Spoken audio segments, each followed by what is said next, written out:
আসসালামু আলাইকুম রহমতুল্লাহ বরকাত। আলহামদুলিল্লাহ রব্বিল আলমিন ওসলাত ওয়াসালামু আলা সয়্যিদিল আম্বিয়া ওয়াল মুরসালিন ওয়া আলা আলিহি ওয়া আসহাবিহি আজমাইন ওয়া মান তাবিআহুম বিইহসানিন ইলা ইয়াউমিদ্দিন, আম্মা বা'দ। শ্রদ্ধেয় দর্শকবৃন্দ, যারা দূর দূরান্ত থেকে আমাদের এই অনুষ্ঠান দেখছেন, আপনাদের সকলকেই আমি এই অনুষ্ঠানের পক্ষ থেকে আন্তরিক শুভেচ্ছা জানাচ্ছি। মুসলিমস ডের পক্ষ থেকে আয়োজিত আমাদের এই শরঈ সমাধানের আজকে প্রথম পর্বে আমরা কিছু প্রশ্নোত্তর নিয়ে আমরা আলোচনা করব ইনশাআল্লাহ। আপনাদের যে কোনো প্রশ্ন শরীয়ত এবং দিন সংক্রান্ত, দিন পালন সংক্রান্ত যে কোনো প্রশ্ন আপনারা আমাদের কাছে লিখে পাঠাতে পারেন। আমরা ইনশাআল্লাহ সেগুলোর জবাব দেওয়ার চেষ্টা করব ইনশাআল্লাহ। আমাদের আজকের প্রথম প্রশ্ন, শবে মেরাজের নামাজ কয় রাকাত? শবে মেরাজের আমলগুলো কি কি? আসলেই কি এই রাত্রিটি ইবাদত বা উদযাপনের, নাকি এই উদযাপন ভিত্তিহীন? রজব মাসের ২৬ তারিখ দিবাগত রাতটিকে শবে মেরাজ হিসাবে অনেকেই পালন করে থাকেন। নবুয়ত প্রাপ্তির, রাসূলুল্লাহ সাল্লাল্লাহু আলাইহি ওয়াসাল্লামের নবুয়ত প্রাপ্তির ১১তম বছরের এই রাতে মেরাজের ঘটনা সংঘটিত হয়েছিল। কিন্তু এই রাতে বিশেষ কোনো আমল করা, বিশেষ কোনো ইবাদত বন্দেগীতে এর একটা উদযাপন করা অথবা অন্য কোনোভাবে একটা উদযাপন করার কোনো বিষয় কোরআন হাদিসের কোথাও নেই। যারা এ রাতটিকে উদযাপন করেন তারা নির্দিষ্ট সংখ্যক রাকাত নামাজ, ১২ রাকাত নামাজ অথবা অন্য যে কোনো সংখ্যক নামাজ, তবে আবার কেউ কেউ নির্দিষ্ট কোনো সূরা দিয়ে নামাজ, দোয়া, ইস্তেগফার, তেলাওয়াত ইত্যাদি দিয়ে রাতটি কাটানোর চেষ্টা করেন। কেউ কেউ আবার ২৭ তারিখে রোজাও রাখেন। নফল তেলাওয়াত, নফল নামাজ, দোয়া, ইস্তেগফার ইত্যাদি আসলে যে কোনো সময় হতে পারে, যে কোনো রাতেই হতে পারে, কোনো অসুবিধা নেই। ২৬ তারিখ দিবাগত রাতে যেমন হতে পারে, ২৭ তারিখেও হতে পারে, ২৫ তারিখ দিবাগত রাতেও হতে পারে, পুরো মাসব্যাপী হতে পারে, সারা বছরই হতে পারে। কিন্তু একটা নির্দিষ্ট একটা রাতকে বিশেষ কিছু ইবাদতের জন্য নির্দিষ্ট করে নেয়া, যদি এটা কেউ করতে চায় তাহলে সেখানে অবশ্যই দলিল থাকতে হবে। দলিল ছাড়া কোনো রাতকে, কোনো দিনকে নির্দিষ্ট কোনো ইবাদতের জন্য নির্দিষ্ট করার সুযোগ নেই। নবীজি সাল্লাল্লাহু আলাইহি ওয়াসাল্লাম মেরাজের, যখন তিনি তার মেরাজ সংঘটিত হয়, এই মেরাজের পর যতদিন তিনি বেঁচে ছিলেন তার জীবদ্দশায়, সাহাবায়ে কেরামের জীবনে এবং তাবেঈদের কালে কখনোই এই মেরাজের উদযাপন, মেরাজ, এই রাতকে পালন করা, শবে মেরাজ পালন করা এমন কোনো কিছুর কথাই আমরা পাই না। তো সেই হিসেবে বলা যায় যে শবে মেরাজ উপলক্ষে বিশেষ ইবাদত করা, বিশেষ নামাজ পড়া, দোয়া, ইস্তেগফার করা, শবে মেরাজ উপলক্ষে এই কাজগুলো করা, এগুলোর ভিত্তি নেই এবং এই কাজগুলো না করে না, এইগুলোর কোনো ভিত্তি নেই, এটা বর্জনীয়। হ্যাঁ, কারো প্রশ্ন হতে পারে যে সে তো নফল নামাজই তো পড়া হচ্ছে, নামাজ, দোয়া, ইস্তেগফারই তো করা হচ্ছে, এগুলো খারাপ কোনো কিছু করা হচ্ছে না। এক্ষেত্রে কথা হলো, নামাজ, নফল নামাজ, দোয়া, ইস্তেগফার, নফল রোজা সব কিছুই ভালো। যে কোনো সময়ে করা যায়, যে কোনো রাতেই করা যায়, ওই রাতেও করা যাবে, কোনো অসুবিধা নেই। কিন্তু অসুবিধা হলো যে এই রাতটিকে বিশেষ ইবাদতের রাত মনে করা, এতটুকু অসুবিধা। যদি কেউ এই রাতকে বিশেষ ইবাদতের রাত মনে না করে ২৫ তারিখ দিবাগত রাতেও নফল নামাজ পড়ে, ২৬ তারিখ দিবাগত রাতেও পড়ে, এই মাসে অন্যান্য রাতেও নফল নামাজ পড়ে, বছরের যে কোনো রাতেই সে নফল নামাজ পড়ে, তার জন্য তো কোনো অসুবিধা নেই। অসুবিধা কেবল এতটুকুই যে শবে মেরাজের রাতটাকে, অর্থাৎ ২৬ তারিখ দিবাগত রাতটাকে বিশেষ ইবাদতের রাত মনে করা। কেউ কেউ আবার এই রাতে বিশেষ খাবারের আয়োজনও করে থাকেন। তো এখানে একই কথা, কাউকে খাবার খাওয়ানো এটা একটা সওয়াবের কাজ। ধনী গরিব যেই হোক না কেন, যাকেই খাওয়ানো হোক না কেন, এটা সওয়াবের কাজ। কিন্তু যদি এটাকে এই শবে মেরাজের বিশেষ আমল মনে করা হয়, বিশেষ সওয়াবের কাজ মনে করা হয়, এই রাতে খাবার খাওয়ালে বিশেষ সওয়াব পাওয়া যাবে বলে মনে করা হয়, তো সেগুলো অবশ্যই ভিত্তিহীন, এই ধারণা ভিত্তিহীন এবং এটা অবশ্যই বর্জনীয়। আমাদের পরবর্তী প্রশ্ন, রজব মাসকে কেন হারাম মাস বলা হয়? হারাম মাসের বৈশিষ্ট্য ও তাৎপর্য কী? রজব মাসকে যে হারাম মাস বলা হয়, এই হারাম অর্থ সম্মানিত, মর্যাদাপূর্ণ। এটা আরবি শব্দ। তো হারাম শব্দ আমাদের মাঝে প্রচলিত নিষিদ্ধ অর্থে। যে কাজগুলো নিষিদ্ধ, শরীয়তে নিষিদ্ধ, আল্লাহ তাআলা নিষেধ করে দিয়েছেন যে কাজগুলো করা, যেমন চুরি করা, সুদ খাওয়া, ঘুষ খাওয়া, ইত্যাদি। তো এগুলোকে আমরা হারাম বলি, এগুলোও হারাম, নিষিদ্ধ অর্থে হারাম। আর এই ৪টা মাসকে, আরবি বছরের ৪টা মাসকে আল্লাহ তাআলা হারাম মাস বলেছেন কোরআনে কারিমে। এই হারাম অর্থ সম্মানিত, মর্যাদাপূর্ণ। কোরআনে কারিমে আল্লাহ তাআলা বলেছেন, ইন্না ইদ্দাতাশ শুহুরি ইনদাল্লাহি ইসনা আশারা শাহরান ফি কিতাবিল্লাহ ইয়াওমা খালাকাস সামাওয়াতি ওয়াল আরদ মিনহা আরবাআতুন হুরুম। যেদিন আল্লাহ তাআলা আকাশ জমিনকে সৃষ্টি করেছেন, সেই দিন থেকেই আল্লাহ তাআলার হিসাবে এক বছরে ১২টি মাস হয়। আর এর মধ্যে ৪টি মাস হারাম মাস। মিনহা আরবাআতুন হুরুম, ৪টি মাস হারাম মাস। হাদিসে আছে, রাসূল করিম সাল্লাল্লাহু আলাইহি ওয়াসাল্লাম এই ৪টি মাসকে স্পষ্ট করে দিয়েছেন। এই ৪ মাস হলো জিলকাদ, জিলহজ, মুহররম এবং রজব। এই ৪টি মাস হারাম মাস। তো এই ৪টি মাসে, এই হারাম মাসগুলোতে যুদ্ধ বিগ্রহ করা নিষিদ্ধ ছিল। জাহিলি যুগের মুশরিকরাও এই ৪ মাসকে বিশেষ সম্মানের দৃষ্টিতে দেখত। তারাও এই মাসগুলোতে যুদ্ধ বিগ্রহ করত না। তো এই ৪ মাস আল্লাহ তাআলা যেহেতু ৪ মাসকে বিশেষভাবে সম্মানিত করেছেন, সেজন্য আমাদেরও উচিত এই মাসগুলোকে সম্মান করা। এই মাসগুলো যখন আসে, তখন ইবাদত বন্দেগীতে বিশেষভাবে মনোযোগী হওয়া, যে কোনো গুনাহ থেকে বেঁচে থাকা, এ তো সারা বছরেরই কাজ। কিন্তু যখন এই হারাম মাসগুলো আসে, তখন গুনাহ থেকে বেঁচে থাকার বিষয়েও অধিক সতর্ক হওয়া। এভাবে আমরা এই মাসগুলোকে আল্লাহ তাআলা যেমন সম্মানিত করেছেন, আমরাও সম্মান দিতে পারি। পরবর্তী প্রশ্ন, রজব মাসের বিশেষ যে দোয়াটি আছে সেটি কি সহিহ? এর উপর আমল করা যাবে? হাদিসে আছে, রাসূলুল্লাহ সাল্লাল্লাহু আলাইহি ওয়াসাল্লাম রজব মাস এলে একটি দোয়া পড়তেন, আল্লাহুম্মা বারিক লানা ফি রজবিন ওয়া শাবান ওয়া বাল্লিগনা রমাদান। দোয়ার অর্থ, হে আল্লাহ, আপনি আমাদেরকে রজব ও শাবান মাসে বরকত দিন এবং আমাদেরকে রমজান মাসে পৌঁছে দিন। তবে কথা হলো, এই হাদিসের সনদ খুবই দুর্বল, যে কারণে এই হাদিসের আলোকে এই আমলকে, এই দোয়াটি পড়াকে রাসূলুল্লাহ সাল্লাল্লাহু আলাইহি ওয়াসাল্লামের সুন্নত সাব্যস্ত করা যাচ্ছে না। রাসূলুল্লাহ সাল্লাল্লাহু আলাইহি ওয়াসাল্লাম এই আমল করেছেন, এই দোয়া পড়েছেন, এটা আমরা নিশ্চিতভাবে বলতে পারছি না, হাদিসের সনদ খুবই দুর্বল হওয়ার কারণে। তবে এই হাদিসের মধ্যে, এই দোয়ার মধ্যে যে বিষয়টি আল্লাহ তাআলার কাছে প্রার্থনা করা হয় যে আল্লাহ যেন আমাদেরকে এই ২ মাসে বরকত দান করেন এবং আমাদেরকে রমজান মাস পর্যন্ত পৌঁছে দেন, রমজান মাসের ফজিলত যেন আমরা লাভ করতে পারি, রমজান মাসে অধিক পরিমাণে ইবাদত বন্দেগী করতে পারি, রমজান মাসে লাইলাতুল কদর যেন আমরা পাই, রমজান মাসে যেন আমরা ইতিকাফ করতে পারি। এরকম এই বিষয়গুলো সামনে রেখে যদি কেউ এই দোয়া করেন যে, হে আল্লাহ, আপনি আমাকে রমজান মাস পর্যন্ত পৌঁছে দিন, যেন আমি রমজান পেতে পারি, আমাকে সেই তৌফিক দিন, তাহলে এতে কোনো অসুবিধা নেই। কথা হলো যে যদি এই আমলকে কেউ সুন্নাহ মনে করে, রাসূলুল্লাহ সাল্লাল্লাহু আলাইহি ওয়াসাল্লামের সুন্নত মনে করে, তাহলে সেটা মনে করার সুযোগ নেই। যেহেতু হাদিসের সনদ খুবই দুর্বল, কিন্তু সুন্নত মনে না করে, রাসূলুল্লাহ সাল্লাল্লাহু আলাইহি ওয়াসাল্লামের দিকে সম্পৃক্ত না করে যদি এমনি থেকে ওই দোয়াটি পড়ে, তাহলে এতে কোনো অসুবিধা নেই। এরপরের প্রশ্ন, রজব মাসে কি নবীজি সাল্লাল্লাহু আলাইহি ওয়াসাল্লাম থেকে বেশি বেশি রোজা রাখার কোনো আমল পাওয়া যায়? রমজানের প্রস্তুতির জন্য কি আমরা বেশি বেশি নফল রোজা এই মাসে রাখতে পারি? রজব মাসে বেশি বেশি নফল রোজা রাখার কথা তো হাদিসে নেই।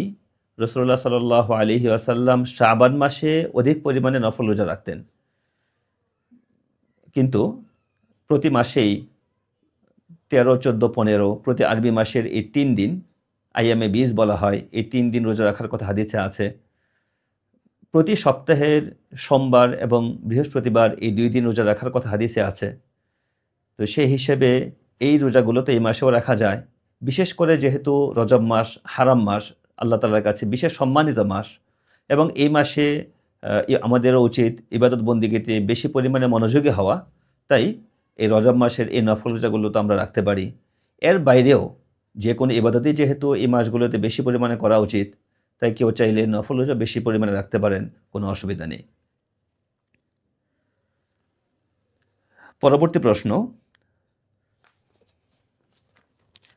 একজন নারীর কাছে ১.৫ ভরি স্বর্ণ আছে, ৩ ভরি রূপা আছে, উল্লেখযোগ্য পরিমাণ জমানো ক্যাশ টাকা নেই, হাত খরচের জন্য হয়তো কয়েক হাজার টাকা আছে। এই অবস্থায় তার ওপর কি জাকাত ফরজ হবে? এরকম মিশ্র সম্পদের ক্ষেত্রে জাকাত কখন ফরজ হয়? যে নারীর কাছে ১.৫ ভরি স্বর্ণ আছে এবং ৩ ভরি রূপা আছে, তার কাছে তো স্বর্ণ এবং রূপা কোনোটাই নেসাব পরিমাণ নেই। স্বর্ণের নিসাব ৭.৫ ভরি, রূপার নিসাব ৫.৫ ভরি। কিন্তু তার কাছে যেহেতু মিশ্রিত অবস্থায় স্বর্ণ এবং রূপা রয়েছে, কিছু স্বর্ণ আছে, কিছু রূপা আছে, এই ক্ষেত্রে তাকে স্বর্ণ এবং রূপা দুটারই মূল্য হিসাব করতে হবে। দুটোর মূল্য যদি ৫.৫ ভরি রূপার সমপরিমাণ হয়ে যায়, তাহলে তার উপর জাকাত ফরজ হবে। কারো কাছে স্বর্ণ এবং রূপা থাকলে তার কাছে অতিরিক্ত জমানো ক্যাশ টাকা আছে কিনা এটা দেখার বিষয় নয়। যদি কারো কাছে শুধুই স্বর্ণ থাকে নিসাব পরিমাণ, অথবা শুধু রূপা থাকে নিসাব পরিমাণ, তার ক্ষেত্রেও তার অতিরিক্ত জমানো ক্যাশ টাকা আছে কিনা এটা বিবেচ্য বিষয় নয়। যদি কারো কাছে ১০ ভরি স্বর্ণ থাকে, তার কাছে কোনো ক্যাশ টাকা নেই, তার উপর তো জাকাত ফরজ হবে। তো সেই ক্ষেত্রে এই কথা বলার যেমন সুযোগ নেই যে আমার তো ক্যাশ টাকা নিয়ে আমি জাকাত কিভাবে দিব। ঠিক একইভাবে যদি কারো কাছে স্বর্ণ এবং রূপা দুইটা মিলে নিসাব হয়, কিছু স্বর্ণ কিছু রূপা থাকে, এবং দুইটার মূল্য হিসাব করে যদি ৫.৫ ভরি রূপার সমপরিমাণ হয়ে যায়, যা জাকাতের নিসাব, যদি এতটুকু হয়ে যায় তাহলে তার উপর জাকাত ফরজ হবে। এবং এই জাকাত ফরজ হওয়ার ক্ষেত্রেও এটা আম, কোনো প্রতিবন্ধক নয় যে তার কাছে জমানো কোনো ক্যাশ টাকা নেই। যদি ক্যাশ টাকা না থাকে, তাহলে তিনি চাইলে কারো কাছ থেকে টাকা ধার করে জাকাত আদায় করতে পারেন। তিনি যদি চান, রাজি থাকেন, তাহলে তার পক্ষ থেকে, তার কাছ থেকে অনুমতি নিয়ে তার ছেলে, তার ভাই, তার বাবা অথবা অন্য যে কেউ জাকাত আদায় করে দিতে পারেন। অথবা যদি তিনি চান, তাহলে কিছু স্বর্ণ বা রূপা বিক্রি করেও তিনি জাকাত আদায় করতে পারেন, কোনো অসুবিধা নেই। এরপরের প্রশ্ন, ঈশার নামাজের সময় কতক্ষণ থাকে? রাত ১২টার পর কি ঈশার নামাজ পড়া যায়? ঈশান নামাজের মূল সময় তো সুবে সাদেক পর্যন্তই থাকে। সুবে সাদেক মানে যখন ফজরের সময় হয়, যখন সাহারি খাওয়ার সময় শেষ হয়ে যায়, সেই সময়টি সুবে সাদেক। একেবারে ফজরের আগ পর্যন্ত ঈশান নামাজের মূল সময় থাকে। তবে কোনো ওজর ছাড়া ঈশান নামাজকে মধ্যরাতের পর পর্যন্ত বিলম্বিত করা মাকরুহ। কারো যদি কোনো ওজর থাকে, কোনো সংকট থাকে, অসুস্থতা, সফর অথবা অন্য যে কোনো সংকট, কোনো সংকটের কারণে যদি কেউ ঈশান নামাজকে মধ্যরাতের আগে পড়তে না পারেন, তাহলে তিনি মধ্যরাতের পরে হলে ঈশান নামাজ পড়বেন, এবং এই নামাজটা স্বাভাবিকভাবে তার আদায় হয়ে যাবে, অসুবিধা নেই। এমনকি কোনো সংকট নেই, কোনো ওজর নেই, এমনিতেই আলসেমি করে কেউ নামাজকে দেরি করল, মধ্যরাত পার হয়ে গেল, এমত অবস্থায়ও তিনি এই মধ্যরাতের পরও ঈশান নামাজটা আদায় করে নেবেন, এবং তারও এই নামাজটা সময়ের মধ্যেই আদায় হয়েছে বলে বিবেচিত হবে। হ্যাঁ, মধ্যরাতের পর পর্যন্ত ইচ্ছাকৃত কোনো উজর ছাড়া বিলম্বিত করা এটা গুনাহের কাজ, এটা মাকরুহ। অনেকে মনে করেন মধ্যরাত মানে রাত ১২টা। এটা একটা ভুল ধারণা। মধ্যরাত মানে রাত ১২টা নয়। সূর্যাস্ত থেকে রাত শুরু হয়, সুবহে সাদেক পর্যন্ত রাত থাকে। এই দুই সময়ের মধ্যবর্তী যে সময়, সূর্যাস্ত এবং সুবহে সাদেকের মধ্যবর্তী যে সময়, সেটার ঠিক মাঝামাঝি সময়টাই হলো মধ্যরাত। আমাদের দেশের সময় অনুসারে সাধারণত রাত 11:15 থেকে 11:30, 11:15 থেকে 11:30 এই সময়টাই সাধারণত মধ্যরাত হয়ে থাকে। মানে আজকের রাতের কথা যদি বলি, তাহলে আজকে ঠিক 11:25 মধ্যরাত হচ্ছে। মুসলিমস ডে অ্যাপে নতুন ফিচার যুক্ত করা হয়েছে, এবং সেখানে ঈশান নামাজের সময়ের সাথে সাথে মধ্যরাতটাও দেখানো হচ্ছে। কেউ কেউ মনে করেন যে ঈশান নামাজের সময় সুবহে সাদেক পর্যন্ত থাকে, এটা কেবলই হানাফি মাযহাবের মাসালা। অন্য ৩ মাযহাবে ঈশান নামাজের সময় থেকে মধ্যরাত পর্যন্ত। এই ধারণাও ঠিক নয়। বরং সকল মাযহাবেই, হানাফি মাযহাবের পাশাপাশি আরও যে অন্য যে ৩টি এই প্রচলিত মাযহাব, যে প্রসিদ্ধ যে তিনটি মাযহাব, শাফিঈ, মালিকি, হাম্বলি মাযহাব, ওই তিন মাযহাবেও সকল মাযহাবেই ঈশার নামাজের মূল সময় থাকে সুবহে সাদেক পর্যন্ত। তো এবং এটাও সকল মাযহাবেরই কথা যে যদি মধ্যরাতের পর কেউ নামাজকে ইচ্ছাকৃত বিলম্বিত করে মধ্যরাতের পরে নিয়ে যায়, তাহলে তার এটা গুনাহ হবে। আমাদের পরের প্রশ্ন, রুকু থেকে ওঠার সময় ইমাম সাহেব সামি আল্লাহু লিমান হামিদা বলার পর কি রব্বানা লাকাল হামদ বলবেন? নাকি রব্বানা লাকাল হামদ শুধু মুক্তাদি বলবে? মুক্তাদি যদি লম্বা দোয়াটি পড়তে যায় আর ইমাম সাহেব সিজদায় চলে যান, তাহলে কি করবে? রুকু থেকে ওঠার সময় ইমাম সাহেব সামি আল্লাহু লিমান হামিদা বলবেন আর মুক্তাদি রব্বানা লাকাল হামদ বলবেন, এতটুকু নিয়ে তো কোনো কথা নেই। এ তো সবারই জানা কথা। কিন্তু কথা হলো, ইমাম সাহেবও সামি আল্লাহু লিমান হামিদা বলার পরে মুক্তাদির সাথে সাথে তিনিও মনে মনে রব্বানা লাকাল হামদ বলবেন কিনা। তো বিশুদ্ধ মত অনুযায়ী ইমাম সাহেব সামি আল্লাহু লিমান হামিদাও বলবেন, রব্বানা লাকাল হামদ বলবেন, দুটিই বলবেন। আর মুক্তাদিরা কেবলই রব্বানা লাকাল হামদ বলবেন। তো এই ক্ষেত্রে হাদিসে এই দোয়াটি রব্বানা লাকাল হামদ, এই দোয়াটি নানাভাবেই আছে। রব্বানা লাকাল হামদ, রব্বানা ওয়ালাকাল হামদ, আল্লাহুম্মা রব্বানা লাকাল হামদ, মানে এটাকে আরও এই দীর্ঘ দোয়াও আছে। রব্বানা লাকাল হামদ হামদান কাসীরান তাইয়িবান মুবারাকা, এভাবে একটা বড় দোয়া আছে। তো যদি কেউ এই বড় দোয়াটি পড়তে থাকে আর ততক্ষণে ইমাম সাহেব রুকুতে চলে যান, সিজদায় চলে যান, তাহলে মুক্তাদি দেরি না করে, দোয়া শেষ করার অপেক্ষা না করে ইমাম সাহেবের ইক্তিদা করবেন এবং তিনি ওই অবস্থাতেই রুকুতে চলে যাবেন, সিজদায় চলে যাবেন। পরবর্তী প্রশ্ন, বিতির নামাজ পড়ার সঠিক পদ্ধতি কোনটি? এক সালামে 2 বৈঠকে 3 রাকাত বিতির নামাজের পদ্ধতিটি কি সুন্নাহসম্মত? বিতির নামাজের একাধিক পদ্ধতি হাদিসে বর্ণিত আছে। তবে বিতির নামাজ 3 রাকাত এবং তার 2 বৈঠকে ও 1 সালামে, 3 রাকাত বিতির, 2 বৈঠকে এবং 1 সালামে। 2 বৈঠকের অর্থ হলো দ্বিতীয় রাকাতের পরে একবার বসে স্বাভাবিকভাবে তাশাহুদ পরে দাঁড়িয়ে যাওয়া এবং 3 রাকাত শেষ করে আবার বসে তাশাহুদ, দরুদ শরীফ, দোয়া মাসুরা পড়ে সালাম ফিরানো। তো এভাবে 2 বৈঠকে এবং একবার সালাম ফেরানো, দ্বিতীয় রাকাতের পরে সালাম না ফেরানো, একবারেই 3 রাকাত পরে এরপরে সালাম ফেরানো। তো এভাবে 3 রাকাত নামাজ 2 বৈঠকে এবং 1 সালামে বিতির নামাজ আদায় করা, যেই মতটি আছে এটি বেশি শক্তিশালী। 2 বৈঠকে 1 সালামে বিতির নামাজের পদ্ধতি সুন্নাহসম্মত নয়, এ কথা বলার কোনো সুযোগ নেই।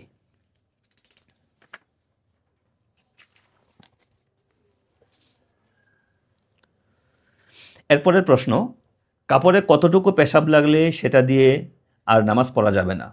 বাসায় ছোট বাচ্চা থাকলে কখনো কখনো কাপড়ে পেশাবে ছিটা লেগে যায়, এরকম ছিটা লাগলে সেই কাপড়ে কি নামাজ পড়া যাবে? প্রস্রাব যদি 1 দিরহামের আয়তনের চেয়ে কম হয়, শরীরে বা কাপড়ে যে প্রস্রাবের ছিটা লাগে তা যদি 1 দিরহামের আয়তনের চেয়ে কম হয়, তাহলে তার সহই নামাজ পড়া যাবে।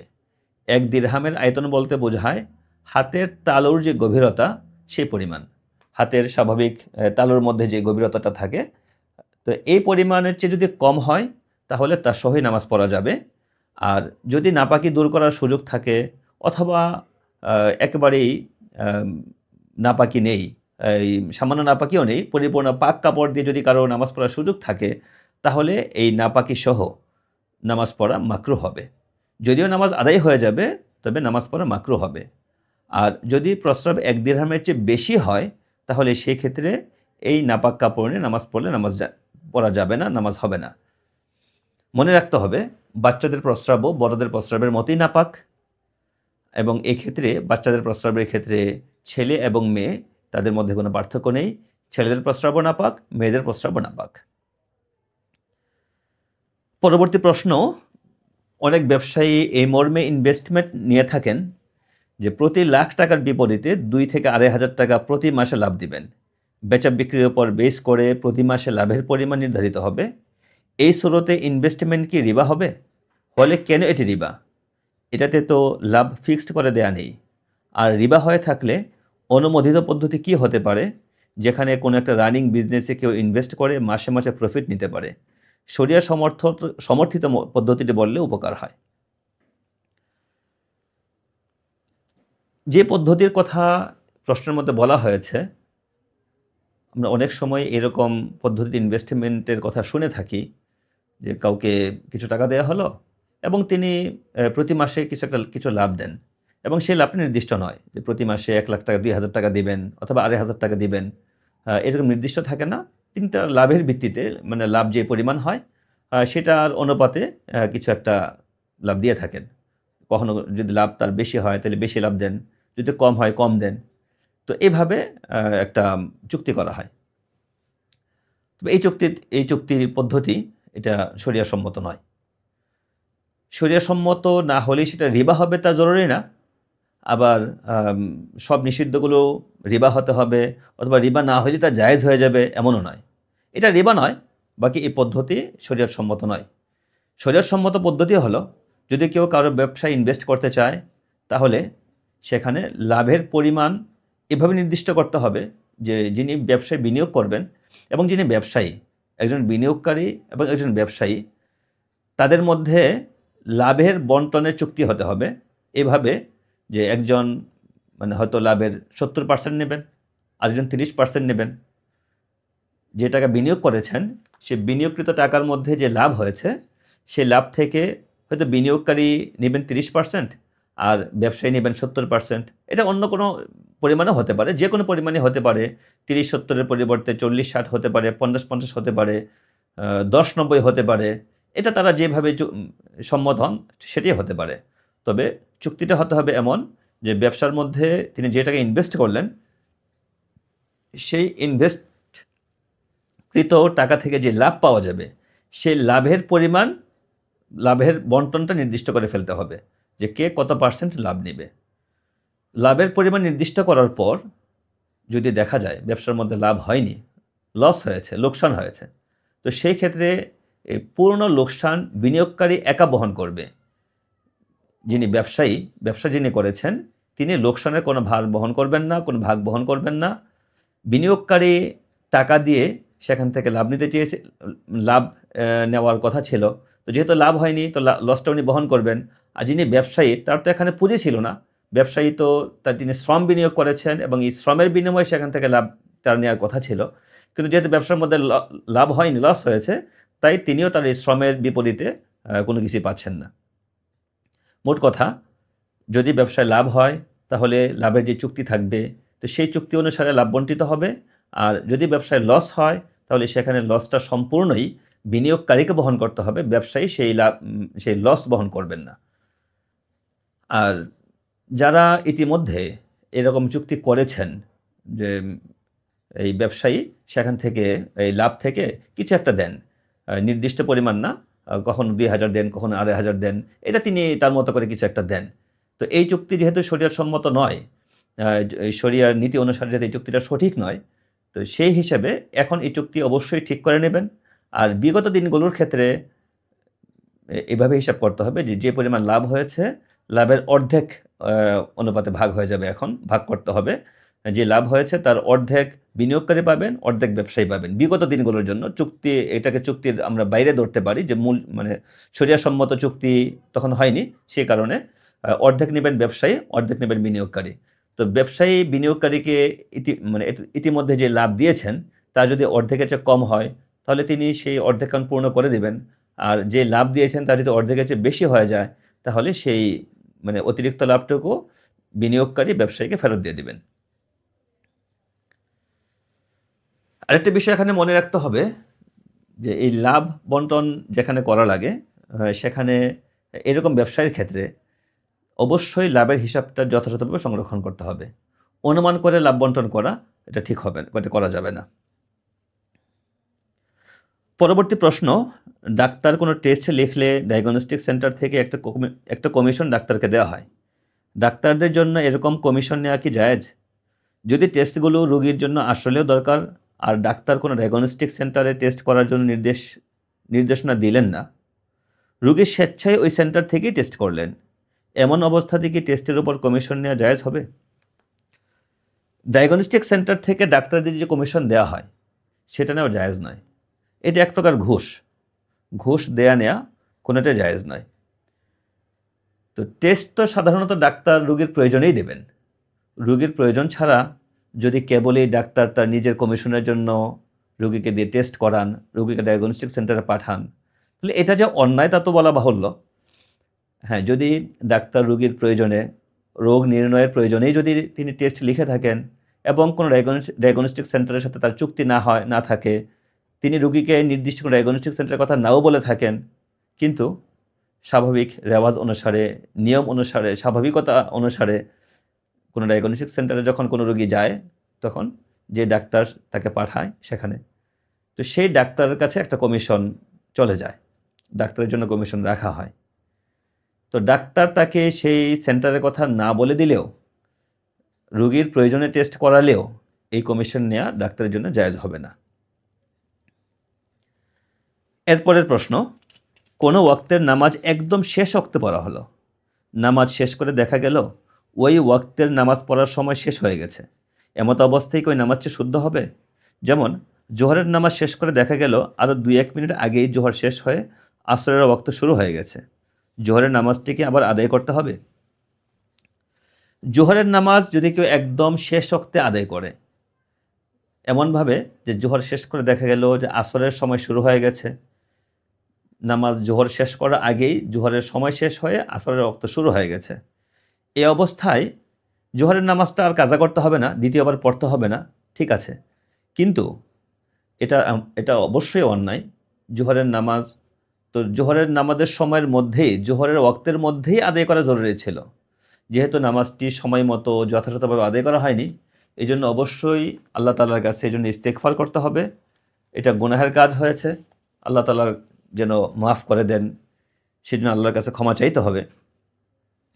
আর এই যে জোহরের নামাজ পড়তে গিয়ে জোহরের সময় শেষ হয়ে গেল, আসর শুরু হয়ে গেল, এরপরও নামাজটার পরবর্তীতে দ্বিতীয়বার কাজা করা লাগছে না, এটা শুধু জোহরের ক্ষেত্রেই নয়, বরং জোহর, আসর, মাগরিব, ইশা এই 4 ওয়াক্তের মধ্যেই এই নিয়ম। এই একই কথা, ব্যতিক্রম কেবল ফজরের ক্ষেত্রে।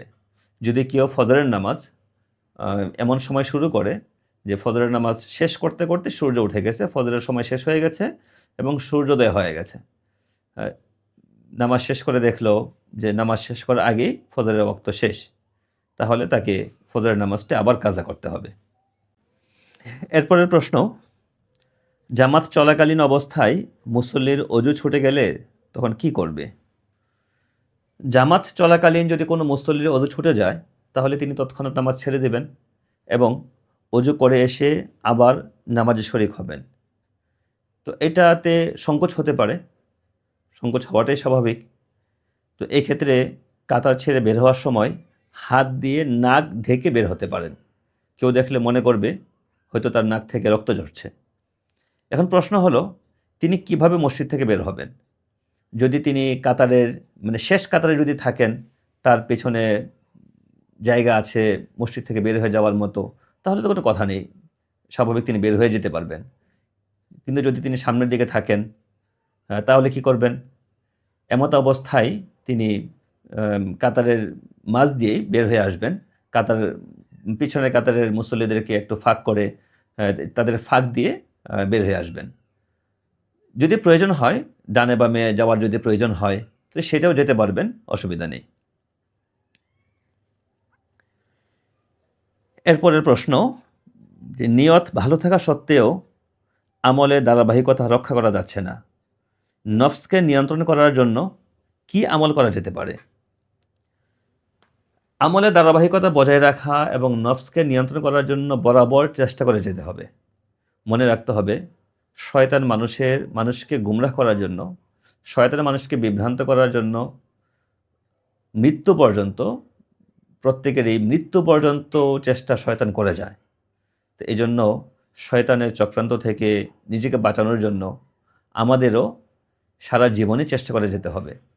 কখনো যদি আমরা কোনো আমলের ধারাবাহিকতা থেকে সরে যাই, ধারাবাহিকতা রক্ষা করতে না পারি, কোনো গুনাহের কাজে জড়িয়ে পড়ি, একটা আমল শুরু করি, আবার ছেড়ে দিচ্ছি, তো এরকম হলে বারবার চেষ্টা করতে হবে আবার লাইনে ফিরে আসার জন্য, আবার সে আমল শুরু করার জন্য, আবার সে গুনাহ থেকে সরে আসার জন্য বারবার চেষ্টা করতে হবে। একবার যদি আমরা হোঁচট খাই আবার উঠে দাঁড়াতে হবে, এটা বারবার করতে হবে, সারা জীবন করে যেতে হবে। যদি আমরা এভাবে করতে পারি তাহলে আশা করা যায় যে শয়তানের ধোঁকা থেকে, শয়তানের চক্রান্ত থেকে আমরা নিজেদেরকে ইনশাল্লাহ বাঁচিয়ে রাখতে পারবো। কিন্তু কথা হলো এই ক্ষেত্রে আমরা কি, কি উপায় অবলম্বন করতে পারি? এক্ষেত্রে প্রথমত তো সেই চেষ্টাই করে যেতে হবে অবিরাম। সারা জীবনে চেষ্টা করতে হবে, আমৃত্যু চেষ্টা করেই যেতে হবে। তো এর পাশাপাশি একটা খুবই গুরুত্বপূর্ণ একটা নির্দেশনা কোরআনে কারিমে আমাদেরকে দেওয়া হয়েছে যে নেককার লোকদের সংস্পর্শ হাসিল করা, নেককার লোকদের সাথে ওঠা বসা করা। কোরআনে কারিম আল্লাহ তাআলা বলেছেন, ইয়া আইয়ুহাল্লাযীনা আমানুত্তাকুল্লাহ ওয়া কুনু মাআস সাদিকিন। হে মুমিনেরা, তোমরা আল্লাহকে ভয় করো এবং নেককার লোকদের সঙ্গে থাকো। তো নেককার লোকদের সঙ্গে থাকা, তাদের সঙ্গে ওঠা বসা করা, তাদের কাছে যাওয়া আসা করা, তাদের মজলিসে যাওয়া, তাদের কাছ থেকে দ্বীনি কথাবার্তা শোনা, এগুলো যখন আমরা করব তাহলে এই বিষয়গুলো, এই কাজগুলো আমাদের প্রত্যেকেরই জীবনে, আমাদের নিজেদের জীবনে দ্বীনদারির উপর চলা, নিজেদেরকে দ্বীনের উপরে অবিচল রাখা, দ্বীনের পথে অটল রাখা, এই ক্ষেত্রে খুবই সহায়ক হবে ইনশাআল্লাহ। যদি এর পাশাপাশি সম্ভব হয় তাহলে আমরা প্রতিদিনই নিয়মিত আমরা আমাদের আমলের হিসাব নিতে পারি। এই ক্ষেত্রে আমরা একটা রুটিন করে নিতে পারি, চেকলিস্ট করতে পারি। নানা রকম এখন অ্যাপও পাওয়া যায় যেগুলোতে আমরা এই সমস্ত আমলের, আমাদের দৈনন্দিন আমলের আমাদের রুটিন মতো আমল হচ্ছে কিনা সেই বিষয়গুলো আমরা যাচাই করে নিতে পারি। তো এইভাবে যাচাই করতে থাকলে, নিয়মিত হিসাব নিলে যে আমলগুলো ছুটে যায় সেগুলোর প্রতি, সেগুলো করার প্রতি আবার মনের মধ্যে একটা উৎসাহ সৃষ্টি হয়। তো এভাবে আমরা আ আমাদের আমলের ধারাবাহিকতা রক্ষা করতে পারি এবং যদি ধারাবাহিকতা ছুটে যায় সেই ধারাবাহিকতার দিকে আবার আমরা ফিরে যেতে পারি। পরবর্তী প্রশ্ন, আমি দুনিয়া এবং পারিবারিক চিন্তায় এত ব্যস্ত যে নামাজে মন অন্যদিকে চলে যায়। এর সমাধান কি? নামাজে মন অন্যদিকে চলে যাওয়াটা অস্বাভাবিক কোনো বিষয় নয়। শয়তান তো সবসময় চেষ্টা করে আমাদেরকে ইবাদত থেকে বিমুখ করে রাখতে, আমাদের ইবাদতকে যতটা প্রাণহীন করে দেয়া যায়, এই চেষ্টা শয়তান বরাবরই করতে থাকে। তবে আমাদের তো চেষ্টা করে যেতে হবে কীভাবে আমাদের ইবাদতকে আরও সুন্দর করা যায়। তো এই ক্ষেত্রে প্রথমত আমরা আম নিজেদেরকেই নামাজের প্রতি আরও বেশি মনোযোগী, আরও বেশি যত্নবান করে তুলতে হবে। যদি আমরা নামাজের আগে থেকে প্রস্তুতি নিতে থাকি, আমরা নামাজ পড়তে যাব, নামাজ শুরু করব, সুন্দরভাবে অজু করলাম, ধীরে সুস্থে অজু করলাম, একটু প্রস্তুতি নিলাম নামাজের। খুব তাড়াহুড়া নয়, ধীরে সুস্থে আমরা যখন নামাজের জন্য নামাজের অপেক্ষায় থাকব, নামাজ পড়ব। তো এভাবে যখন আমরা খুব গুরুত্বের সাথে নামাজকে গুরুত্বের সাথে বিবেচনা করে যখন আমরা নামাজ পড়ব, দায়সারাভাবে নয়, শুধু দায়িত্ব আদায় করা নয়, বরং গুরুত্ব দিয়ে যখন আমরা নামাজ আদায় করব, তখন আশা করা যায় নামাজের মধ্যে মনোযোগ বেশি থাকবে। তো এর পাশাপাশি যখনই নামাজের মধ্যে যদি কখনো শয়তানের ওয়াসওয়াসায় বা যদি কখনো শয়তান আমার মনের মধ্যে অন্য কোনো চিন্তা নিয়ে আসে, অন্য কোনো চিন্তা হাজির হয়ে যায়, সেটা দুনিয়াবি হোক, পারিবারিক হোক, ব্যক্তিগত হোক, যাই হোক না কেন, যদি কোনো চিন্তা চলে আসে, তো যখনই আমার মনে হবে, মনে পড়বে যে আমি তো ভুল করছি, আমি তো এখন এই নামাজ বাদ দিয়ে অন্য চিন্তা করছি। তো যখনই মনে হবে তখনই আবার এই চিন্তাটা বাদ দিয়ে নামাজে মনোযোগী হয়ে যেতে হবে। তো এভাবে বারবার করতে হবে। যখনই মনে পড়ে তখনই করতে হবে। যে ওই যেকোনো চিন্তা মাথায় আসে, যখনই আমি বুঝতে পারবো যে আমি এখন তো নামাজের মধ্যে আমি ভিন্ন চিন্তা করছি, অন্য চিন্তা করছি। বাস সঙ্গে, সঙ্গে ওই চিন্তা বাদ দিয়ে আমি নামাজে মনোযোগী হয়ে যাবো। যদি এভাবে আমরা করতে থাকি তাহলে ইনশাআল্লাহ আমরা আমাদের নামাজে বেশি বেশি মানে আমাদের নামাজে আমরা নিজেকে নিয়ন্ত্রণ করতে পারবো এবং নামাজ আরও সুন্দর হবে ইনশাআল্লাহ। আরেকটি প্রশ্ন, জানাজার নামাজে সূরা ফাতিহা পড়া জরুরি কিনা? জানাজার নামাজে যদি সূরা ফাতিহা পড়া না হয় তাহলে নামাজ হবে কিনা? রাসূলুল্লাহ সাল্লাল্লাহু আলাইহি ওয়াসাল্লাম থেকে এই বিষয়ে কোনো সহিহ বর্ণনা নেই যে জানাজার নামাজে সূরা ফাতিহা পড়া হবে কিনা। সাহাবায়ে কেরামের মধ্যে আমরা দুই রকম আমলই দেখতে পাই।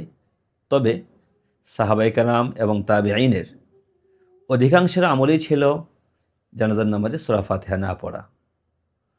পরবর্তীতে মুজতাহিদ ইমামদের মধ্যে ইমাম আবু হানিফা এবং ইমাম মালিক রাহিমাহুমুল্লাহ তারা জানাজার নামাজে সূরা ফাতিহা না পড়ার কথা বলেছেন এবং ইমাম শাফিঈ এবং ইমাম আহমদ ইবনে হাম্বল রাহিমাহুমুল্লাহ তারা জানাজার নামাজে সূরা ফাতিহা পড়ার কথা বলেছেন।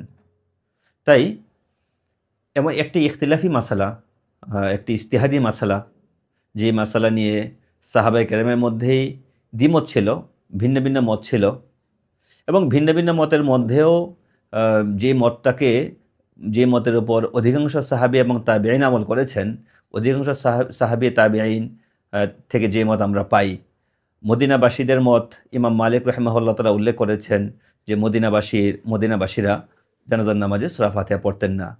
কুফাবাসীদের আমল ইমাম তিরমিজি রাহিমাহুল্লাহ তাআলা উল্লেখ করেছেন যে কুফাবাসীরাও জানাজার নামাজে সূরা ফাতিহা পড়তেন না। আর কুফা তো হলো মক্কা মদিনার পরেই একটা ইলমি শহর হিসেবে কুফাকে বিবেচনা করা হয়। সেখানে মানে অনেক সাহাবী, হাজার হাজার সাহাবী কুফাতে ছিলেন, তাবেঈরা ছিলেন। তো সেখানকার লোকদের আম আমল যে তারা জানাজার নামাজে সূরা ফাতিহা পড়তেন না। তো একটা ইজতিহাদি মাসালা, আবার এত ব্যাপকভাবে এই মাসালার পক্ষে সাহাবা তাবেঈনের আমলের দলিল থাকার পরও এই মাসালাকে ভিত্তিহীন বলা বা এই মাসালাকে ভুল বলার কোনো সুযোগ নেই। তো জানাজার নামাজে সূরা ফাতিহা যদি পড়াও হয় তো সেটা দোয়া হিসেবে পড়া যেতে পারে। দোয়া হিসেবে জানাজার নামাজে সূরা ফাতিহা যদি কেউ পড়ে তাহলে কোনো অসুবিধা নেই, তবে কেরাত হিসেবে পড়া যাবে না।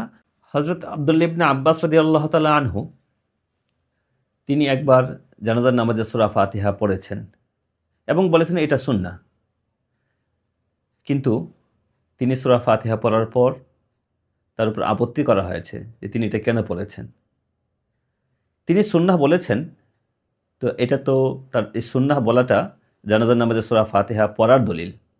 কিন্তু যে আপত্তি হলো, আপত্তিটা কেন করা হলো? যদি আমরা এই দিকটা লক্ষ্য করি, যে যেহেতু সূরা ফাতিহা না পড়াই রেওয়াজ ছিল, না পড়ারই প্রচলন ছিল তাদের মাঝে, তো তিনি কেন সূরা ফাতিহা পড়লেন? এই জন্যই তো আপত্তিটা হয়েছে। তো সেই হিসেবে এই আপত্তি করাটাই সূরা ফাতিহা না পড়ার দলিল। আবার তিনি নিজেও ফতোয়া দিয়েছেন যে জানাজার নামাজে সূরা ফাতিহা না পড়ার কথা।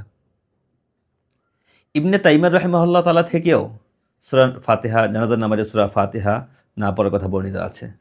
তাই এরকম একটি